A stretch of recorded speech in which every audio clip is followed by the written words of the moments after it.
This is Fox 5 News at 10, local Las Vegas. Jobs and cheaper electricity bills are coming to the Valley. Hello, I'm Stephanie J. Senator Harry Reid announced a new solar energy facility will be built just south of Henderson. Fox 5's Jen Stephen joins us with more on these plans and what's happening. Jen? Plans to start construction on a new solar manufacturing facility in the Valley will not only put people to work, but will make Nevada a world leader in clean energy. This is News 3 Nightside at 11 with Gerard Ramallo. Good evening. Thanks for joining us. A California-based company is getting ready to put hundreds of southern Nevadans to work, offering a variety of so-called green jobs. Senator Reid, a busy guy this weekend. He flipped the switch today at a new solar power facility in Henderson. It was built with federal stimulus dollars. Many people, as Pat mentioned, are not aware of the cost of energy that's involved in treatment and pumping water into the valley. And so this project helps us so much to lower those costs. Amonix has been a great partner, and in fact, we appreciate their technology and what they have brought to our valley. And especially in this difficult economy, the jobs that are brought here and will be brought here, we appreciate very much. Over the years, we have appreciated the funding that we've received through the EPA. We've been very fortunate to have a great partnership with the EPA as we move forward in our environmental initiatives. Most recently, as Pat mentioned, we did an energy audit at our Alfred Merritt Smith project, and we have found that we are going to be able to save 3.5 million kilowatt hours through that energy audit. That amount of kilowatt hours powers 200 homes. From an EPA perspective, this really represents the future. It represents technology that I heard over drinking some of the delicious water from the tap was brought down from satellites. This was developed for the space program. We're now implementing it, and this really provides a vision to people about what the future can hold. Many people think about solar power, they think about what it can look like on their rooftop, but very few understand that the future of solar power and renewable energy largely is going to be in this state and in Arizona. That's when you think about where the sunshine is, this is where it is. And so these kind of projects show us what can be done on a utility scale. The amount of power here is really starting to be significant.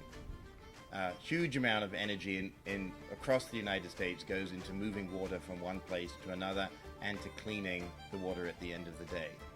These kind of solutions should be done everywhere. This manufacturing plant is really significant. What we're doing is hundreds of jobs.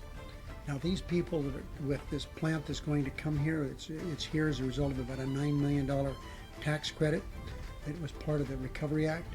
These hundreds of people will be working here, will create jobs other places throughout Nevada.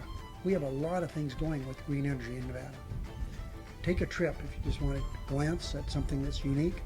Go to Railroad Pass, drive out towards Searchlight, look out on a dry lake that doesn't look dry anymore. It looks like there's huge bodies of water out there. There's solar panels, 1 million of them that are being placed there to create electricity for tens of thousands of homes. Mesquite, we just got word there that we're going to build a gas-fired, solar-fired generating facility there. It'll create 1,000 high-paying union jobs. We know that there are other great things going on, not the least of which is part of the first part of the smart grid.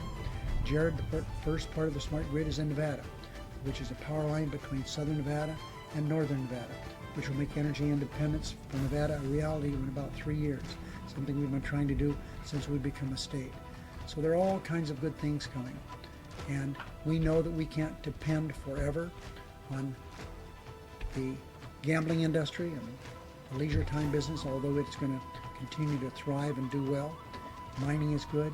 But the one thing that we haven't looked to in the past is green energy. And we've got a lot of it here and we'll continue to develop.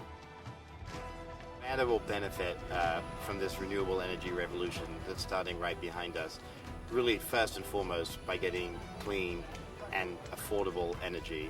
Secondly, by jobs.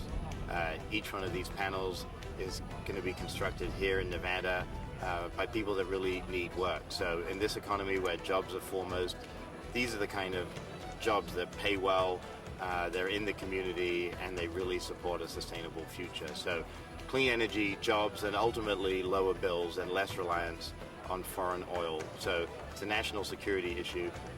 Every single panel that goes up here is less of a reason that we need to get oil from somewhere else. So it's a win-win, and we're really thrilled that the Southern Nevada Water Authority is taking the lead to really push renewable energy within the Southwest.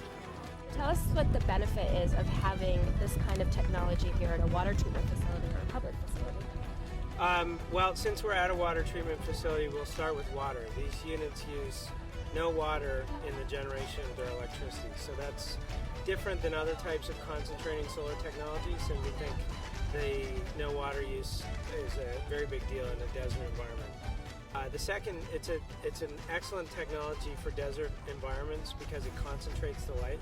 So in areas where you have a high number of days of the year where there's direct sunlight, you want to choose a concentrating technology and one that doesn't use water. So the third thing I think that's important in environmentally sensitive zones in the desert where there's tortoises and squirrels and other endangered species is it sits on a pedestal. So unlike conventional solar panels that you see taking up a whole field or all the land, these don't consume the land, and the animals can still kind of roam freely.